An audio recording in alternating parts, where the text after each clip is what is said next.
Happy New Year everyone, Daniel here, and today I'm going to be running down my top 10 films of 2015. I almost made the choice to do my top 20 of 2015, but I want to talk about the ones that really made an impact for me. The most notable films of the year. The top 10, every single one of them impacted me heavily.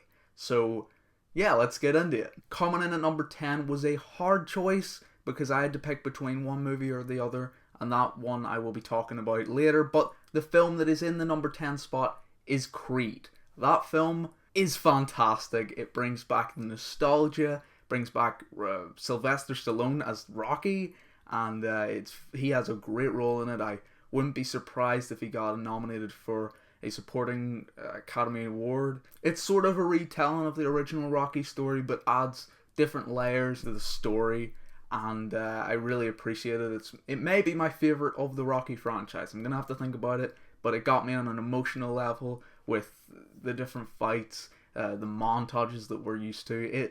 It's a generally great film. I really liked it. Coming in at number 9 is Inside Out. Pixar have been having a few missteps, I would say, with their filmography in the past couple of years with Cars 2, and I would maybe say Brave. I think it's a really great film, but it just doesn't live up to the standard of Pixar films with them coming out. And also, I may say, Monsters University wasn't all that great, but they made amazing films in the past with Monsters Inc., with The Incredibles, Ratatouille, even WALL-E.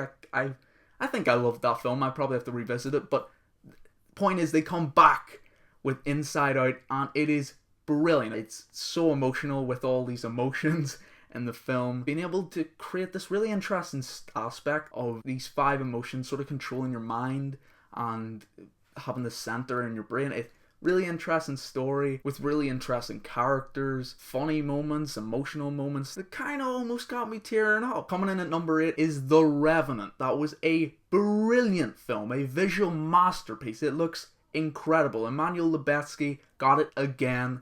He's probably going to get an Oscar for this 3 years in a row with Gravity, Birdman, and now Revenant. The acting, Leonardo DiCaprio is probably going to get himself a nomination. I hope he wins. He has to win one of these days. He gives one of the best visual performances I have ever seen. He talks very little, and when he does, it's usually a different language. It's so brutal. He takes part in a scene that is extremely brutal with a bear, and it's going to go down as one of the best scenes in cinematic history. It's phenomenal. That scene, so intense, so well done. I've never seen a CGI animal look so realistic on screen before. I think it was just incredible to see him getting swung around, him being in brutal pain, and really believing that there's a real bear swinging him around. It's absolutely phenomenal. Tom Hardy's amazing in the role. He plays sort of the villain, and he's a real backstabbing character. At times the film felt a little bit long, but I don't know what you could have chopped off, because it was meant to be a survival story of him crossing this part of the country to get to Fitzgerald and to get his revenge. Coming in at number 7 is Listen to Me, Marlon. Probably a lot of people have not heard of this film. It is a documentary on Marlon Brando, and it's incredible. It's one of the best documentaries I've ever seen. They use CGI for his face, for an older version of his face. They use audio recordings that he'd record over his life, and how he takes on film, what he thinks of his roles, his real life, things that happen in his real life that were quite dramatic. And yeah, it's very interesting. You get to see him, what happened with him in Godfather, Julius Caesar, Apocalypse Now. They go in depth, and it's a really dramatic and really beautiful piece, that sort of a legacy to leave for his life. Coming in at number 6 is Sicario. This was a very visceral experience for me in the cinema. This was a very surprising film for me. I thought it would be great, but I didn't realize how good it would be. Emily Blunt gives probably her best performance of her career thus far, and Benicio del Toro, full revelation in this film. He is phenomenal in this film. You don't know what his character's going to do, how he's going to act in some sort of situation, and when he does, you're like, whoa, I did not expect that. It had some moments where my stomach turned a little bit, but that added to the intensity of the film. It was very mysterious at times, and that score, whoa, one of the best of the year. Coming in number 5 is The Martian. This is a return to form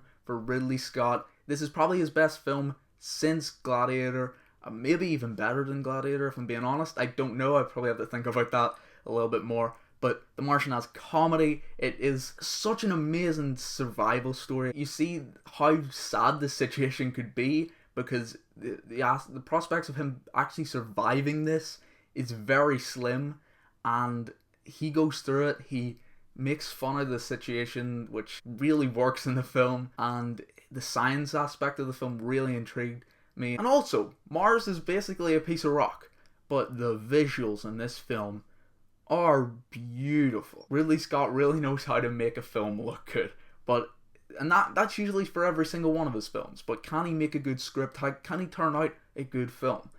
And that is a definite thing for this film. Coming in at number 4 is Steve Jobs. This is Michael Fassbender's best performance. It's a fantastic performance from him, from Kate Winslet. She does a great job. Seth Rogen was surprisingly really good in this film. Jeff Daniels is in it, and he's great in The Martian, and he's even better in Steve Jobs. He had a great year in cinema. And then Steve Jobs' daughter, played by 2 different actors, 2 different time frames, did great jobs. They had parts in crucial moments of the film that really helped make the film as good as it is. Coming in at number 3, and some people may be surprised at this, Star Wars The Force Awakens. I love this film. It's amazing. This was a return to form for the Star Wars franchise, making it probably my 4th favourite Star Wars film behind the original trilogy. And you were probably expecting this to be at my number 1. Well, let's just say there are better films that came out this year than The Force Awakens. I have to look at its problems, and this list is compiled of my best and my favourite films of the year. So like combined them together, looked at the best, what do I like most about the films.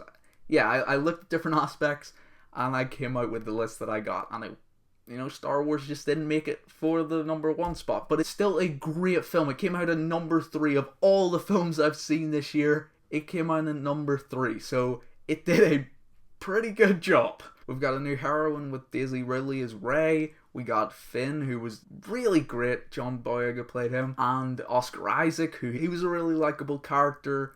And obviously, Adam Driver as Kylo Ren. He gave us a surprising performance from someone who is in the dark side, giving us these little temper tantrums that really worked. And then obviously Harrison Ford as Han Solo. He was so good. It was great seeing him again. And what they've set up for episode 8 really intrigues me. So yeah, that's my number 3. Coming in at number 2 is Mad Max Fury Road. This film has stuck as my best film of the year all through the year until my number 1. But incredible. It's probably one of the best action films I have ever seen. Of all time, one of the best action films I have ever seen. It's definitely, I don't know if it's definitive, but it's probably the best action film I've seen in this decade. Just straight up action, if I'm talking about that. It's very subtle use of dialogue, really worked for me. It wasn't, people had problems because there wasn't enough dialogue, but I don't see the problem with that. That was sort of an intention of the film. It didn't need to, and it worked in its favour, in my opinion. With Max being a very silent character, and it really worked for him, and having Furiosa. It also had a fantastic, beautiful score with amazing visuals, because a lot of them were practical. They only used CGI effects when they had to, like whenever someone's flying or something like that. And I'm sure sometimes you have a character flying and that was actually them, but I don't know about that though. You have health and safety, But before I give my number 1, I thought I would run down my honourable mentions list, the films that did not hit my top 10 list, but I still thought deserved a shout out. So coming in the first one is Ex Machina. This was, before I watched Creed, it wasn't my top 10. It is so, like, the difference that I have. I mean, I could easily switch them out. They're that close in quality for me. Ex Machina is probably the best indie film I saw this year. Probably, I'd have to think about that. It also made us aware of Alicia Vikander, who had a great year this year, and it also had Oscar Isaac in it and Domhnall Gleeson. He had a great year this year, obviously. He had this, it was his leading role of the year, but he also had Star Wars and The Revenant.